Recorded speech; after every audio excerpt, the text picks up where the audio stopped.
you could experience the best life ever, would you try? Are you heading along the right path in life? Welcome to Change Your Mind, Change Your Life with your hosts Jim and Lynn Swearingen. In our program, you'll learn to dispel the myths surrounding hypnosis, and by doing so, start to piece together the life that you've always wanted. Now, here are your hosts, Jim and Lynn Swearingen. Welcome to Change Your Mind, Change Your Life. I'm Jim. And I'm Lynn. Bringing you uncommon solutions for common problems. Our goal is to give you the knowledge and the tools you need to let go of limiting beliefs and tap the power of your mind. You can live the life of your dreams. You can have fulfillment. Life is an adventure. Come walk with us today. Thank you, Jim. Today's show is a little bit more serious than usual. We could have prepared some version of a festive holiday show today, since we're rushing along now toward Christmas Day and New Year's Eve is right around the corner. But we know that for some people, the holidays only seem to magnify their personal pain and loneliness. So we planned a special show today, hoping to give some comfort to people suffering from alcoholism and their families, a particularly besetting problem around the holidays. And our special guest for this segment of our show is my own dear husband, Jim. Jim, you just celebrated your 30th year of sobriety, which I believe is a statistical miracle. Can you tell us a little bit of your own story? 30 years ago, on December 7th, I was sequestered in a motel in Connecticut. My bishop, I suppose you should know, I'm a retired Episcopal priest.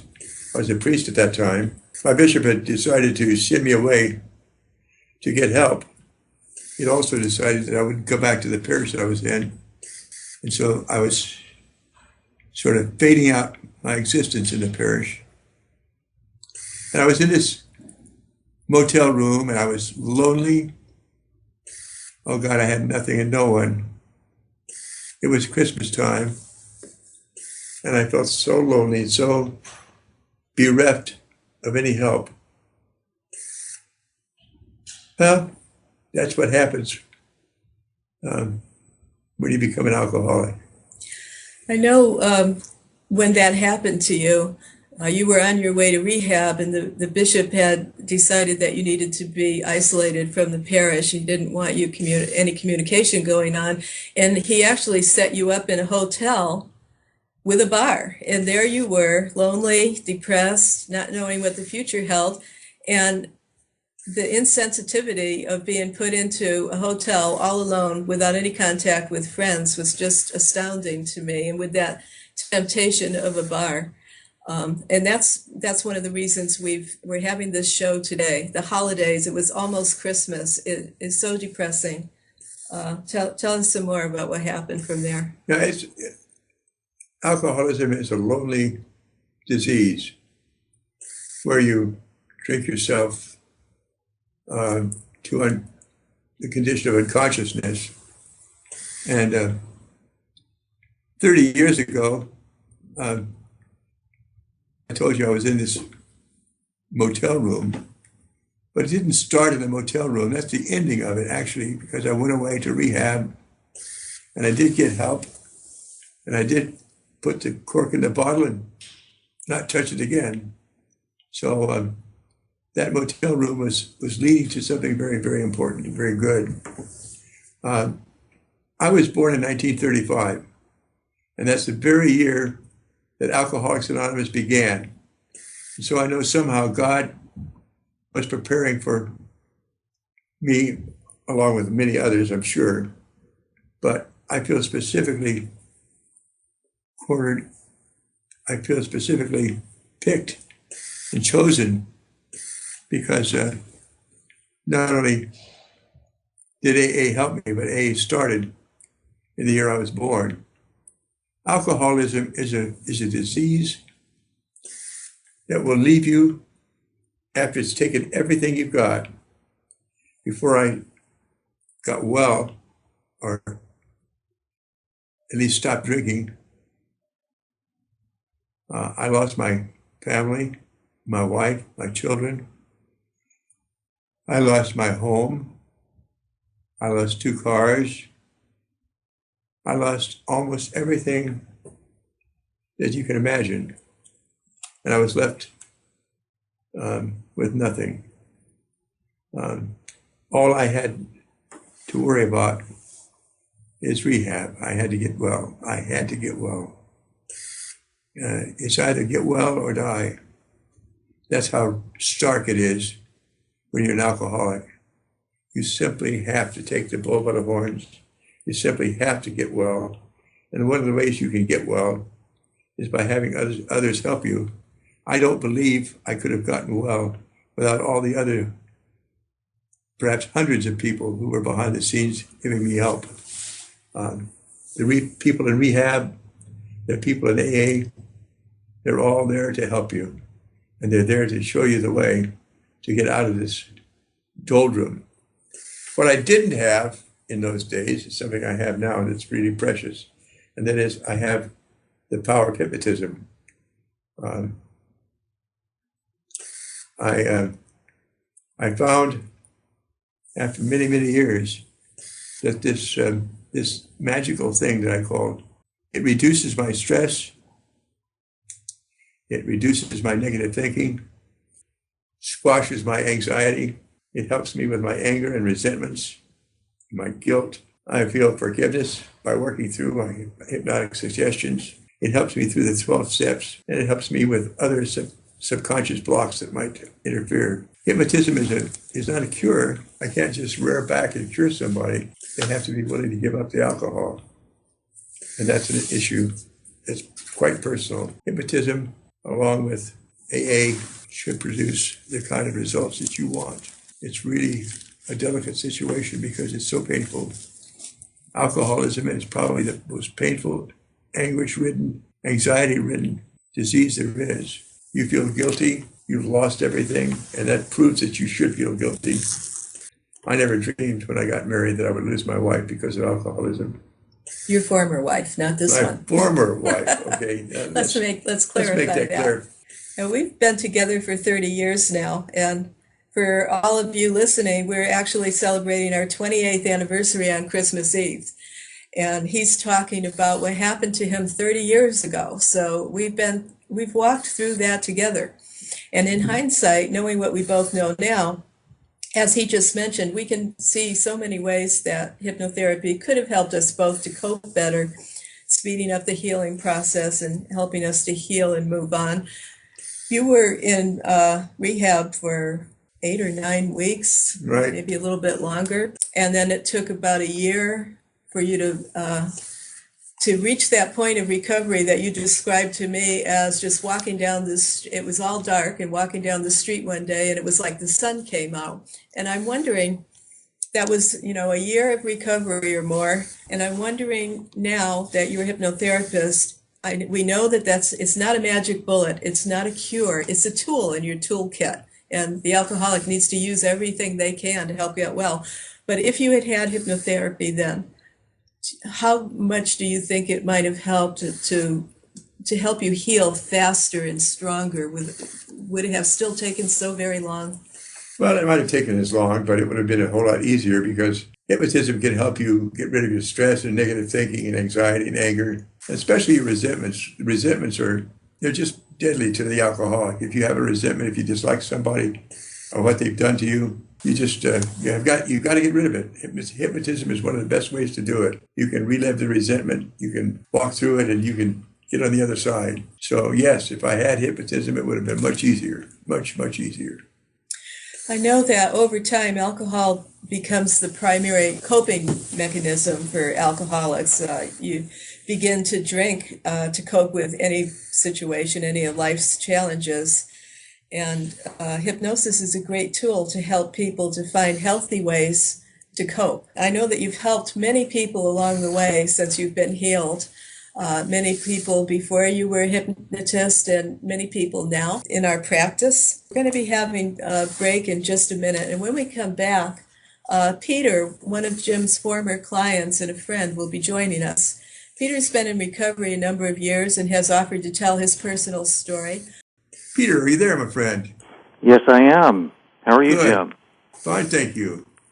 Would you tell us your story and how you got better and how you've stayed sober for these years. I first tried to get sober in the mid-1980s, and it took me well over a year before I could stick with the program, the AA program, and begin my path to sobriety. And it's now almost 25 years since I started on that path. But my beginning with alcohol was very very clear and compelling from the outset. I've always been an overachiever in my life, and with regard to alcohol, that was no exception. In fact, a very perfect example. I grew up in Florida in the 1960s and 1970s, which meant that there was plenty of sun, plenty of sand, and plenty of drugs available even to me at the age of 11 or 12 when I started smoking pot on a daily basis. I can remember well that part of my trip to school in the morning involved stopping, sometimes alone, but oftentimes with friends, and lighting up and getting high before we began our classes for that day. And it was about the same time that I was first introduced to alcohol. I was lucky enough to have an older brother who let me have a beer at one point at that tender age, and so that was when I first remember beginning to drink at the age of about 11 or 12. By the time I got into high school, if you remember that there were all of those contests, the person most likely to succeed. If there had been a contest for the person most likely to get drunk, I'm sure I would have won it. And by the time I had entered my high school years, I was drinking very heavily on weekends, parties, and by the time I got to college, I had even advanced to drinking in between the weekend parties and affairs. I finally got into my first AA meeting in 1985, taken by a friend, and much to my surprise, it sounded to me as if I belonged there, but it was stunning to me that all these people had stopped drinking. I was just looking for a way to slow down. So that's where it began. And, you know, just as I've been thinking over in preparation for our conversation today, thinking about my life and how in the world did I get here, even though I was drinking, I would guess anywhere from 6, 8, 10 drinks, mixed drinks, glasses of wine, or bottles of beer on a daily basis. That was not an unusual quantity. It never occurred to me that I was an alcoholic.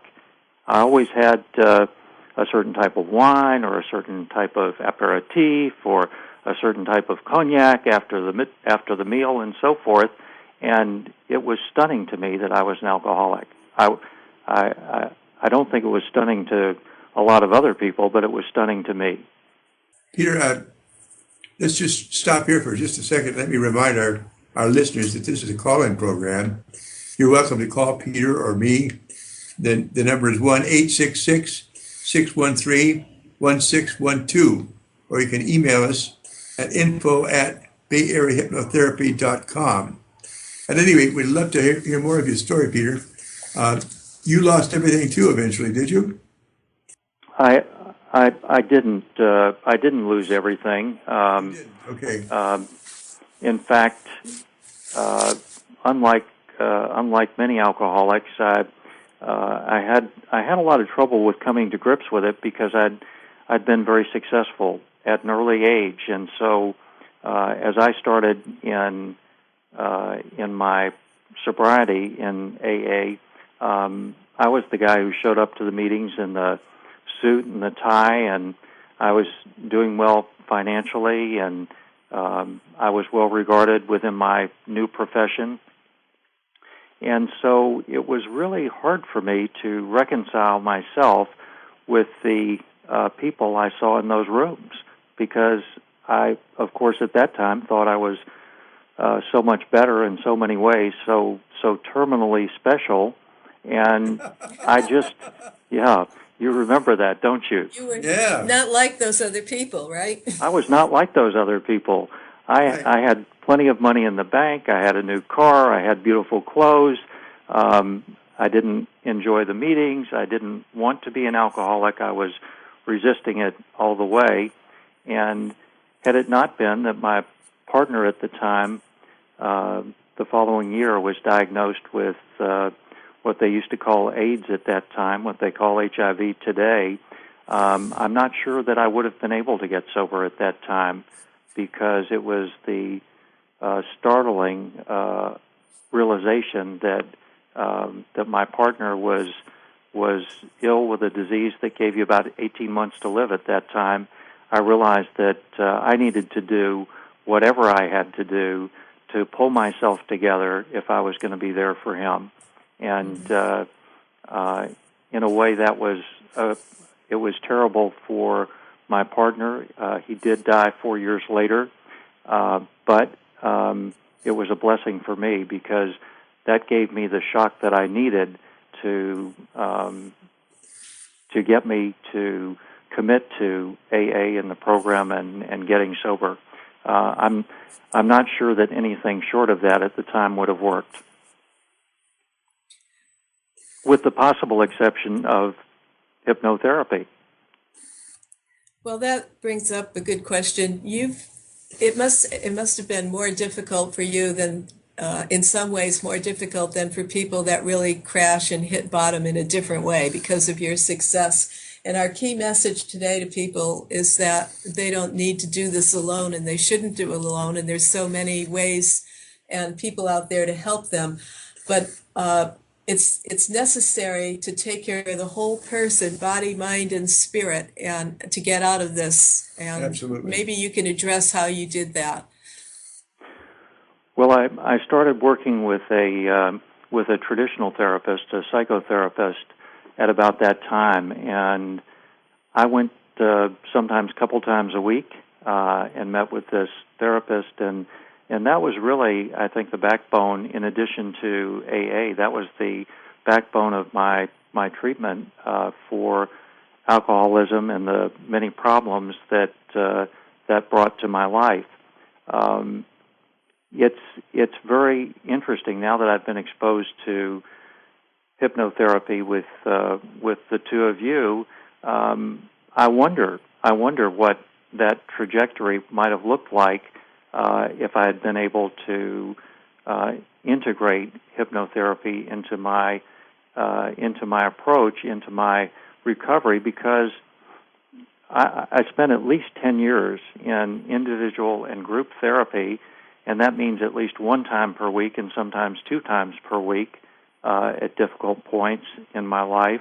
And that's a long time. That's a long time in therapy. It occurs to me now that I might have been able to have a different trajectory, a different timeline, and a different process if I had been able to integrate hypnotherapy into my approach. You've been working with clients since you've been a hypnotist. You've been working with clients to help them go through the 12-step program using hypnosis to enhance their ability to do that. What's the difference do you see, having seen it, people make it both ways, with and without it? Well, they make it both ways, but it's a whole lot harder without the use of hypnotism. I'm amazed at how rapidly a person can get rid of his resentments and relive them and get them out of his system. If he really wants to, and he really wants to use hypnotism, that's the easy way to go. It's just a little more difficult when you're alone. Alcoholism is a disease of loneliness. I've never felt so lonely in my life as I did sitting in that motel room 30 years ago. Now, you know, I'm married to my dear wife, and we've been married 28 years. She walked through every single step of the program with me. She stood by me. She's helped me. She's encouraged me. Without her help, I would have been a lonely person. So I've got to tell you, if you really want to get well, start looking around at the benefits you have. The first benefit that you certainly have is to go to AA. AA is not aligned with any sect, denomination, organization, religion, whatever. AA is simply there to help you get off of alcohol. And it's a wonderful way to feel better about yourself, about the world. It's a wonderful way to get rid of the alcohol. Believe me when I tell you, if you're an alcoholic and your whole life is falling apart, the only way out is to give up alcohol. Now, I know that may sound crazy to you because you're an alcoholic, but I can assure you that's the only way that you can possibly do it. Give up the alcohol, move forward, find people in your life, get rid of the loneliness, start taking care of this 12-step program, and start and you have help through hypnotism. It's a big help. Peter, thank you, my friend. Oh, it's my pleasure, Jim and Lynn. Great to be with you today, and thank you so much for asking me to join you. Well, we certainly do appreciate you, and I just got a signal that we actually have a couple of more minutes. Peter, there might be something you might want to summarize. We've directed the conversation. Is there anything that you want to contribute before you leave that was especially powerful for you in your recovery? That's a big question, Lynn, and I certainly want to echo what Jim has said about AA. It's the most miraculous thing in the world, and net bottom line, I know that is a miracle, and that it works for most people. I didn't think it was going to work for me because I was so different and so special and so much, I guess, more important than those other people in there. And of course, I think completely differently today. I was no different than anyone in the room, but I thought I was. And I would just encourage anyone who's struggling with alcohol abuse or alcoholism, or whose life is affected as a spouse or other family member, to please give AA a try, to please give Al-Anon a try if you're a spouse or other family member, and give it a little time to work for you, because truly, if I couldn't have been more resistant to the message and the program initially, but I couldn't be more committed to it and clear that that absolutely, above all, will help.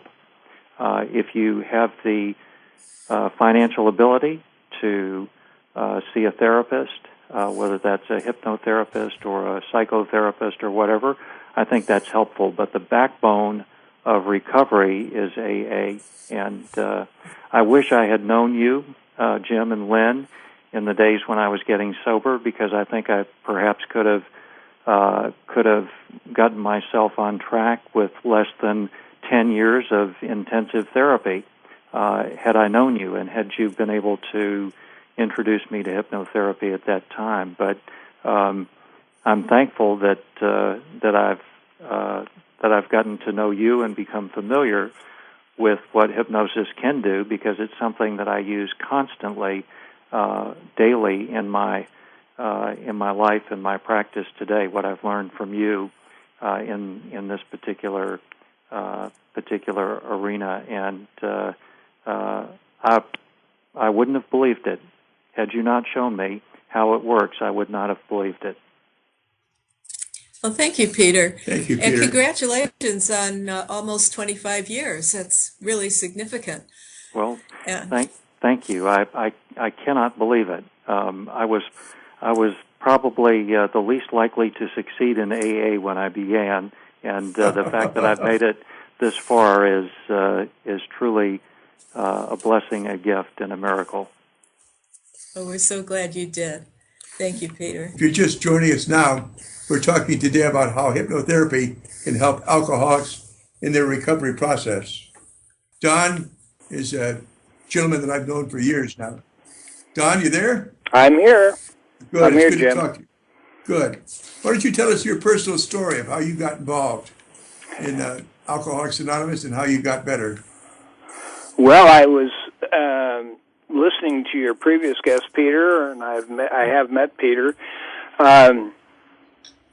Very similar story. I began drinking as a teenager, and my drinking increased through the years. And it's as you well know, Jim, alcoholism is a progressive disease, and most people don't become alcoholic overnight. They may have the tendencies, and my drinking, similar to Peter's, started involving more and more problems in my life. My first time drinking, or drinking to the point of intoxication, I was 16 years old, and that I was 48, almost 49 when I got sober. So I had a long career of drinking, and for a long time it was manageable and whatever. And I married and had 3 children and had a beautiful home. And much like your previous guest. Only when I got to Alcoholics Anonymous about the same time that your previous guest did in the mid-'80s. But I looked around and I didn't identify. I didn't believe that my life was unmanageable. I knew I had a problem with alcohol, but I was successful in business. I had a successful family, or so to speak, already developing problems, though. And so I left Alcoholics Anonymous. I did like the people. I did like the stories, but I didn't. I thought maybe you could teach me how to drink and not get DUIs and get in trouble with my wife, and that was not to be the case. And so I left, and then during the next period of 5 years. By the way, I got sober in '91, so I'm sober a little over 20 years. And, of course, as you two well know, Jim, you were instrumental in my bottom. At some point in the alcoholic's life, they have to reach an emotional bottom. And mine came in the spring of 1991 when you and the priest at my local parish pulled me out, told me I was not to take the youth on the annual ski trip after doing this for many, many years because of my drinking. And this was the final straw. In 1987, I had lost my family. In 1989, I lost my business, a business that I was president of and that I'd worked in for over 30 years. So a 30-year career was gone. And that final straw, Luzonite Youth Group, was what brought me to my bottom. And alcoholism just about killed me. I finally had to take what we call a geographic. I went back to the farm country where my dad was born and raised in North Dakota, and I, on May 10th, 1991, a completely defeated man walked into a hospital in Grand Forks, North Dakota. I weighed 115 pounds. My blood pressure was going to the roof, and I was dying of alcoholism. Wow.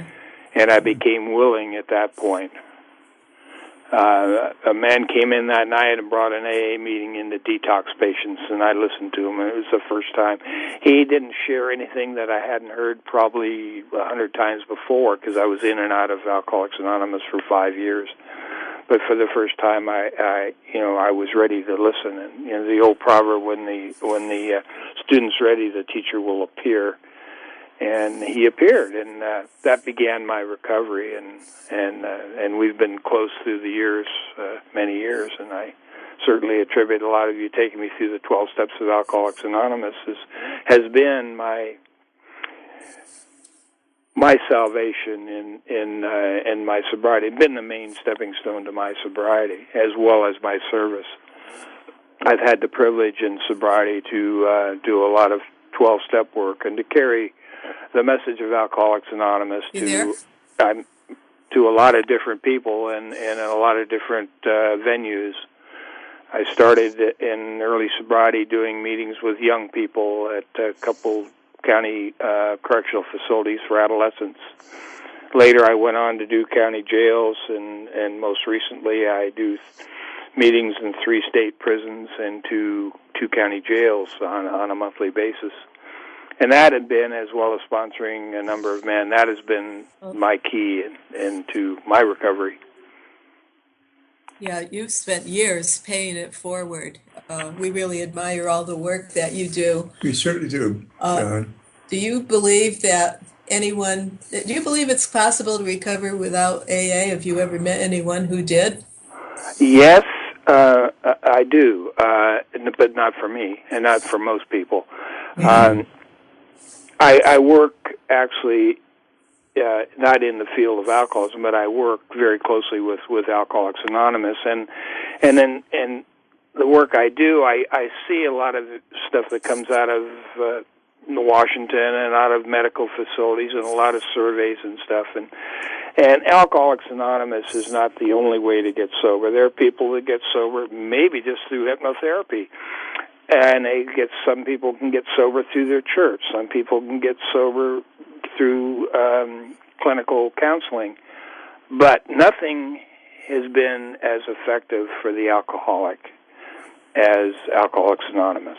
That is a common known fact. When it was first, and this was documented many years ago by the AMA in 1976, they said, in 1955, they came to the decision that that alcoholism was in fact a disease, a mental illness or whatever. And in '76, they came out with a letter at one point stating that the best known treatment for alcoholism was Alcoholics Anonymous. But we certainly don't have the only remedy for it. It's just been the most effective out there. Well, certainly a very powerful support group. Well, I don't think I could have gotten through it without Alcoholics Anonymous. Mm-hmm. No, I couldn't. I know that I couldn't. I couldn't have made it. No way. So I'm very grateful to AA, and I try every way I can to get people who have the problem to go there, because that's where the answers are. They start right there. And hypnotherapy, you're right. If a person is not genetically alcoholic, he may be able to get through with hypnotism, but that's only one out of every 4 or 5 who are alcoholic. And I've never run into anybody that didn't use AA to get sober, but that's just me. Mm-hmm. Yeah, but we do know there are other avenues. So I guess the key takeaway is, AA is probably the best way to go, but the most important thing is to get help. Exactly. There's probably people out there that are worrying and wondering about whether, am I an alcoholic? And I'm not one, but I'm just guessing that if you're worrying about it and wondering, that you probably are, and you should reach out and get all the help you can get. That's right. Exactly. Normal people don't think or worry about whether they're alcoholic or not. No. It just is not the case. That doesn't wake up one morning and say, gee, I may be alcoholic, I think I'll go to Alcoholics Anonymous. But another thing, in our literature and everything says that you seek outside help, that alcoholism is not the cure-all for everything, and there's ways that you can speed this up. Now, there are people that go to meetings that don't have sponsors, that don't do the 12 steps of Alcoholics Anonymous. And alcohol, the use of alcohol is just the outward a manifestation of the disease. The alcohol, for many years, for the alcohol, that was the remedy to the problem, not the problem, but the remedy came to become the problem. The more we used it, the more the addiction part of it comes in. But it's a very scary and a very confusing disease, because it's mind, body, and spirit. It's not just a chemical addiction. Yeah, it doesn't just hit the body or the mind; it hits everything. Your whole being, body, mind, and spirit, is affected by it. And it's hard to realize that anybody could get over that kind of a problem without help. Well, it's a long process, as your previous guest mentioned. It's a long process. You don't go to a few meetings of Alcoholics Anonymous and get well. But things like I have not taken advantage and have seen you on hypnotherapy, but I certainly have nothing against it, and it quite probably could have speeded up. Your previous guest talked about having a lot of counseling. I did not have much counseling, short of spiritual counseling from you, and a lot of it means, but it doesn't mean that some of these things would not have maybe speeded up my recovery. It's taken me all 20 years to get where I'm at, and I may have been able to get there much quicker by taking advantage of other things that are available. And again, our literature recommends that you do that. Right, it certainly does. I know, speaking just simply as a supporting spouse and nothing else, having been with Jim for 30 years and seen him walk through this process, and he also he's been doing counseling all these years, so I've been around people that have all sorts of problems and seeing people in their own recovery for other reasons. And I can say that alcoholism is the most devastating, crushing thing that I've ever witnessed. I've seen people that Jim has helped, and I've seen him walk through it, and it's absolutely devastating. And you do need help in all areas of your life. You need to get healthy, you need to work on your physical health, your mental health, and you definitely need some sort of spirituality or a higher power. That's correct. It's one of the few diseases that is a family disease. Everything that the alcoholic does affects everybody that he or she touches. It affects all aspects of your life, your family life, your business life, your religious life. I had lost faith in a God of my understanding, and although I attended church, as you well know, Jim, every Sunday, nothing was changing. And so when I did my third step, in other words, turned my will and my life over to the care of a God of my understanding, and began doing the 12 Steps of Alcoholics Anonymous with you, and then and working with other men, I have a whole new conception of my higher power. And I've gone back to a church of my choosing, and matter of fact, I can go to most any church. It doesn't need to be my particular denomination.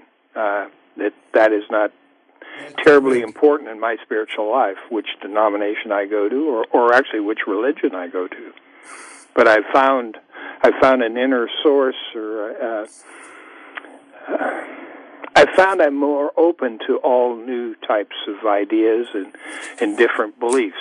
One thing, your previous guest again talked about isolation. Alcoholism is probably the most severe. It is a disease of isolation. I had split off from my family, my social life, everything, and near the end, I had lost my God, and I was all alone. And some alcoholics have to get that way, but it's a disease that doesn't have to carry on as far as it did with me or with your other guest, or it continues on. You know, they say you either get sobered up, locked up, or covered up. You know, it's kind of an analogy to what can happen to the alcoholic. Luckily enough, I had finally hit my bottom that Sunday morning, and shortly thereafter, I began the road to recovery. I hate to interrupt you. This is the most profound work that we've had today, and I really appreciate all that you're doing. Don, thank you so much for being with us. Alcoholism is probably the only disease, at least the only disease I can think of right now, that absolutely covers every part of the person. When you're an alcoholic, you're sick physically and mentally and spiritually. And it's a disease of loneliness. You feel like there's no one else in the world. No one wants to hear you. No one wants to help you. But I've got good news for you. You have help. There's help here. All you have to do is reach out and get it. Go to an AA meeting. Listen in. Maybe you don't want to talk the first day you go, but go and listen. You'll find there are people there to help you. There are counselors all over the place to give you help. You can go to a psychiatrist. You can go to clinical psychologists. You can go to almost any kind of counselor you want to get help with this terrible, debilitating disease. Also, when you get into AA, you'll be asked to find a sponsor. A sponsor is a very special person who will help you through all the problems that you face and give you information. He or she will gently walk you through all the problems that you face in AA and all the thought problems you face in your marriage and your life. You'd be amazed what a counselor can, what a sponsor can do for you. And then, of course, finally, there's hypnotherapy, which, of course, Lynn and I love to use. We're in the business of helping people with Alcoholics Anonymous background and training. We're interested in helping them get through their resentments. We're interested in helping them get through to the other side on their AA problems. You'll find hypnotism is a tremendous tool to get you through the hard parts, to get you through the resentments. That's the biggest thing that I had. I had so many resentments. So many people had hurt me in one way or another. And I thought I had the whole world against me. And so it took me a long time to get through all the resentments I had. But with hypnotism, it's a rather short, straightforward thing. You might think about that. If you're in Alcoholics Anonymous and you want to get through to the other side, hypnotism is one way to do it. I've never heard of anybody being cured of alcoholism by using hypnotism. I think it's more complicated than just simple hypnotism. At any rate, that's where we are. We're here for you. We're downtown in San Francisco. If we can help you in any way, don't forget to see us. Hypnosis isn't the cure-all. For those of you listening, it's a wonderful way to dial down the anxiety, the stress, the guilt, and the pain. It just helps dial all that emotion down to a manageable level so that you can begin to work your way through the steps and move on. We just hope that people out there that are involved in alcoholic families or alcoholics themselves will know that there are many, many different things that they can do to get help, and that they should reach out and do that right away. Don't waste the rest of your life. Do it now. It's a devastating disease, and it severely damages family, friends, and the effects of this last a lifetime. There can be mental, physical abuse, even violence in families. There are so many components, and you shouldn't suffer alone, and everyone should know there are important ways to get help and heal. I just think it's kind of interesting because this is a family disease, and it's so hard to keep a family together. Listen to us next week and see what you can put together. My wife has stayed with me now for over 30 years when I got started getting well, and I can just tell you right now, without her help, I wouldn't be here today at all. So it's really important that you get the family on board.